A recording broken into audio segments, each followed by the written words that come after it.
प्रहलाद का अंत करना चाहा, परंतु राक्षसी कृत्या ने उल्टे मेरे दोनों पुत्रों षंड और अमर को मार डाला। किंतु ये दोनों तो जीवित हैं गुरुदेव, ये दोनों तो जीवित हैं। यही तो खेद और लज्जा का विषय है। मेरे दोनों पुत्रों का जीवन तुम्हारे विरोधी पुत्र प्रहलाद की दया का दान है। मेरी शक्ति तुम्हारे पुत्र की शक्ति के समक्ष हार गई। मैंने आज तक कभी हार नहीं मानी, किंतु आज मैं अपनी हार स्वीकार करता हूं।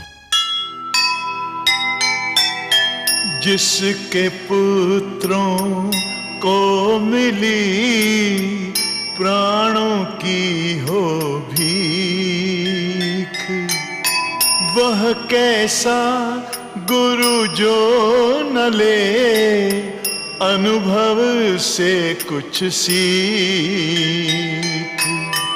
आया काल विनाश का, हुई बुद्धि विपरीत, हार गया अभिमान लो, हुई विनय की जीत, हुई विनय की जीत। जो सुनेगा ये पुराण पाएगा सुख और ज्ञान, पाएगा सुख और ज्ञान। कर्म को ही धर्म जान, प्रेम की तू छेड़तान, प्रेम की तू छेड़तान। बीते युग बता रहे हैं, बीते युग बता रहे हैं, सत्य पथ पे चल सुजान। विष्णु पुराण।